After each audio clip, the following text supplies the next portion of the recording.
Salut et bienvenue sur la chaîne YouTube de Foil Magazine. Si tu suis la chaîne, tu sais que j'aime bien te proposer de bons produits adaptés à ton niveau et à ta pratique. Tu sais aussi qu'en ce moment je teste beaucoup de produits de la marque française Takoun. C'est pourquoi aujourd'hui je te propose de tester cette planche Ultra Glide qui est l'arme ultime pour naviguer en light en wingfoil. Alors j'ai testé la Glide Mid-Length il y a quelques semaines, je te mets le lien dans la description. Là je reprécise bien, là c'est pas la Mid-Length, c'est la Ultra Glide. Tu sais, ce sont ces planches de wingfoil que j'appelle les planches fusées qui sont vraiment très longues, qui te permettent de naviguer très bien dans le light et de faire des take-off très rapides. Et niveau shape, c'est dans la même lignée que les Downwind Subfoil. Sa particularité, une glisse exceptionnelle par son shape, sa largeur et sa longueur. L'avantage aussi, c'est qu'avec ce type de planche, tu peux naviguer avec une wing plus petite, un foil plus petit et donc gagner en maniabilité. C'est pourquoi je te propose de voir ensemble son unboxing, de voir ses principales caractéristiques, de la parcourir en détail, de la tester sur l'eau avec moi et à la fin je te donnerai mon avis ainsi que ma conclusion. C'est parti, générique! Avant de commencer, sache que toutes mes vidéos sont chapitrées. Et ouais, dans ton player YouTube ci-dessous, tu as tous les chapitres, caractéristiques, unboxing, le test et tout ça. C'est ce qui te permet de naviguer d'un chapitre à l'autre ultra rapidement si tu cherches une information. Et tu as aussi la liste dans la description. Et si jamais tu trouves que c'est bien, n'hésite pas à liker. Un petit mot sur la marque Takoun. Alors Takoun, c'est une marque française qui a commencé avec le kite et qui fait de la vente en direct via son site internet, et donc c'est ce qui fait qu'ils ont des prix ultra intéressants. C'est une marque qui existe depuis plusieurs années, en qui tu peux avoir entièrement confiance, et au niveau livraison, tu es souvent livré sous 2 jours et tu as un SAV en France et en Europe. Voilà pour la petite parenthèse.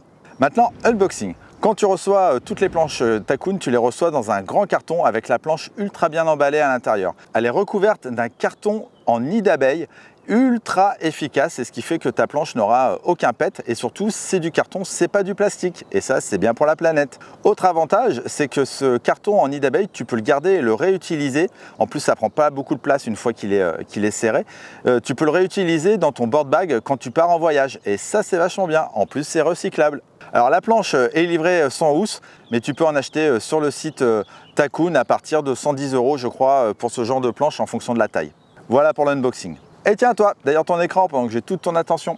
Si jamais tu veux me soutenir et m'encourager à faire toujours plus de vidéos, je t'invite à liker, c'est le petit bouton ci-dessous, et à t'abonner à la chaîne si ce n'est pas déjà fait, car vous êtes plus de 70% à regarder mes vidéos sans être abonné. Alors n'hésite pas à t'abonner, ça te coûte rien et moi ça favorisera l'algorithme YouTube qui mettra plus facilement cette vidéo en avant, et c'est ce qui me permettra de te proposer toujours plus de contenu. Alors par avance, je te remercie. Je commence par ses principales caractéristiques. La planche se décline en 5 tailles. Tu as de la 6.2, de la 6.6, la 6.8, la 6.10, c'est celle que j'ai ici, et la 7. Concernant le litrage, ça va de 80 litres à 120 litres. La 6.10, elle fait 22,5 de large par 5,8 d'épaisseur pour 110 litres et 6,2 kg, qui est vraiment pas mal. Niveau couleur, c'est du bleu avec un pas de noir et un peu de orange à l'arrière. Par contre, attention, la peinture est un petit peu fragile, elle se raye facilement. Elle conviendra pour les rideuses et les riders confirmés à experts. Pour moi, c'est pas une planche pour les débutants parce qu'elle est un petit peu technique vu sa largeur. Les experts vont choisir un volume, j'ai envie de dire, de 10 litres de plus par rapport à leur poids. Les plus experts, 20 litres. Moi, je navigue vraiment beaucoup en light et moi, j'aime vraiment avoir un maximum de confort. Donc, j'ai pris la 6.10 en 110 litres, mais franchement, j'aurais pu prendre la 6.8. Bon, c'est comme ça. Voilà pour les principales caractéristiques. Concernant la construction de cette planche de wingfoil, c'est du full sandwich PVC carbone. Le but, apporter de la rigidité et de la solidité à l'ensemble, sans compromis bien évidemment sur la légèreté. Le fait que ce soit du sandwich carbone, c'est vraiment top pour la nervosité, car tu as une planche bien rigide qui ne se déforme pas. Et du coup, elle répond mieux aussi à tes placements de pied, par exemple, à tes appuis, et c'est ce qui favorise la réactivité. Niveau shape, j'adore ce genre de shape, c'est ce que j'appelle, je le redis, moi, les planches fusées, les planches de Downwind. C'est un shape étroit qui est fait pour réduire la traînée et te permettre des décollages rapides dans toutes les conditions. On a là une planche spécialement étudiée pour avoir de la portance, rester bien au-dessus de l'eau sans couler et réduire la traînée grâce à son tail très spécifique. Alors petite précision, on parle de là de planche pour le light, mais finalement même quand ça bombarde au niveau du vent, c'est vraiment comme si tu avais une planche à voile, et sa taille au final elle n'est pas si dérangeante que ça. Parlons de la carène. On a un double channel en dessous pour laisser écouler l'eau avec une partie plate au milieu. Ce genre de carène, c'est ce qui te permet d'avoir le plus grande accélération sur l'eau pour décoller facilement. À l'avant comme à l'arrière, on a des rails qui sont bien prononcés. On a une partie ronde uniquement tout devant pour favoriser bien évidemment la stabilité à l'arrière. Le tail, c'est-à-dire l'arrière de la planche, lui, il ne ressemble à aucun autre, ça c'est bien. Il a une forme d'une petite maison, non, tu trouves pas? Je rigole, mais franchement c'est pas mal. On a une belle rainure centrale avec un double channel pour l'évacuation de l'eau et ça marche vraiment bien. Certaines planches de certaines marques vont à l'extrême au niveau des tails. Là, je trouve que pour une fois, on a vraiment un bon compromis avec un tail recherché qui fonctionne et qui n'est pas trop tarabiscoté. Le pont est légèrement creusé pour être plus près de l'eau et gagner en stabilité et pour être aussi plus proche de ton foil. Le rocker est tendu au centre pour la glisse et on a plus de courbe à l'avant pour éviter d'avoir une planche qui s'enfonce dans l'eau et favorise le surf et le rebond des touchettes.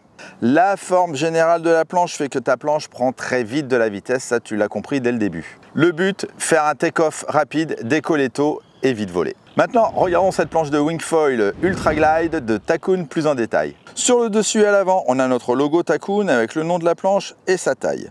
On a aussi la valve de décompression automatique. Ça, c'est pour laisser échapper l'air si tu laisses ta planche en plein soleil. Ensuite, on a un large grip ou pads en EVA rainuré de 3,5 mm qui fait très bien le job. Lui, il est vraiment bien fait, hein. Même si tu es à genoux dessus, tu ne vas pas te les esquinter. Et le fait que ce soit rainuré, ça laisse bien aussi évacuer l'eau. Tu as aussi un autre pads de type surf à l'arrière avec un petit kicktail.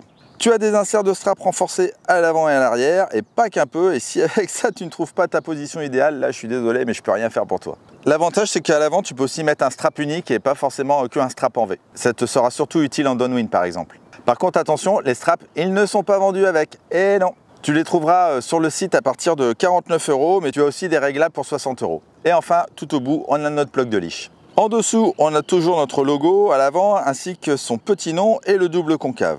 On a une poignée de portage au milieu bien pratique pour porter la planche. Tu as bien évidemment le double rail US Box pour y mettre ton tail.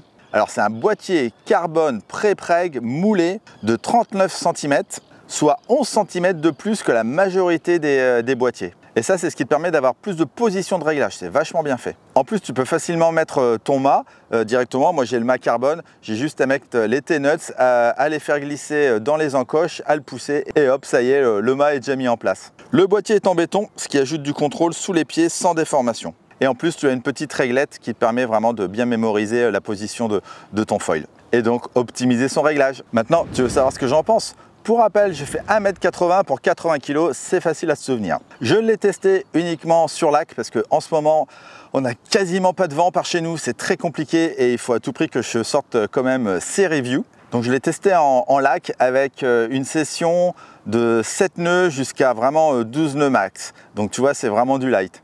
Niveau wing, j'ai navigué uniquement avec la wing V3 Pro en 5.5.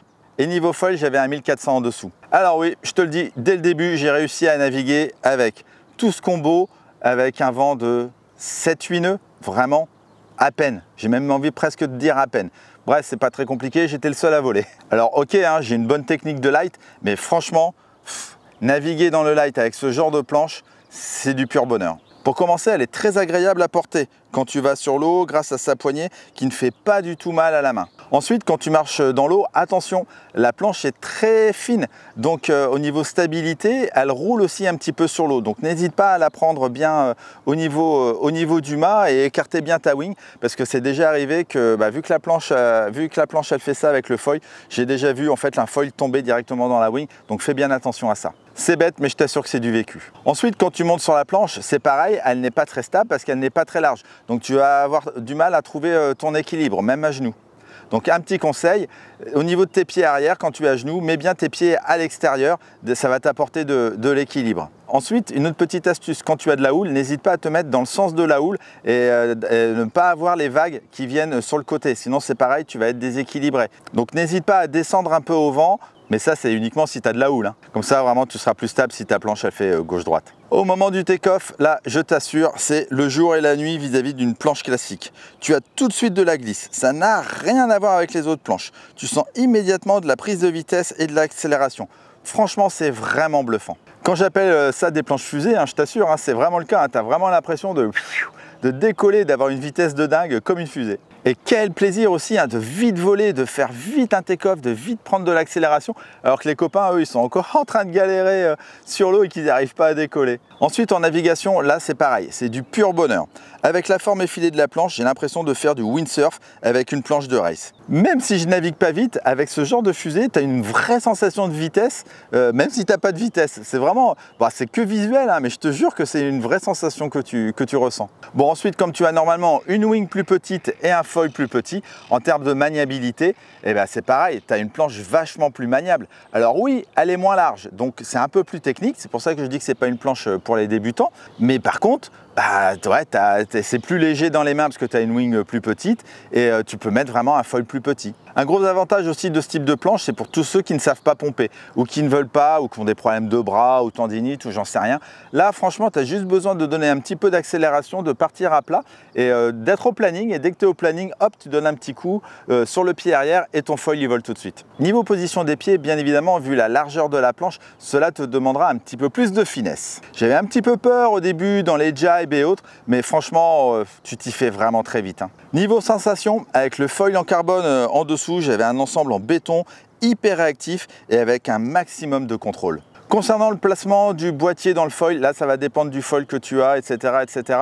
Donc vraiment un petit conseil, au début tu le mets au milieu et après tu le changes pendant ta session. Donc une fois que tu maîtrises un peu la position des pieds, que tu mets les straps ou pas et que tu auras fait tes premiers runs, tes premiers vols en light, je suis persuadé que tu vas kiffer cette planche. Une fois que tu l'auras maîtrisé, c'est terminé, tu ne pourras plus revenir en arrière. Donc on arrive à la fin de cette vidéo. En résumé et en conclusion, avec la planche Ultra Glide Tacoon, tu as sous les pieds une planche de wingfoil qui te permettra de faire des take-off et de décoller plus vite que n'importe quelle autre planche. Vis-à-vis de la mid-length, parce que ça je sais qu'on va me poser de la question, c'est une planche plus technique parce qu'elle est plus fine. Et celle-ci te permettra de gagner quelques nœuds vis-à-vis de la mid-length dans le light. Tu vois, là je te dis, je pense qu'à 7 nœuds je naviguais, avec la mid-length c'est plus 9, tu vois, à peu près, pour te donner un ordre d'idée. Et la mid-length, tu pourras vraiment aussi naviguer à fond quand le vent est vraiment très fort.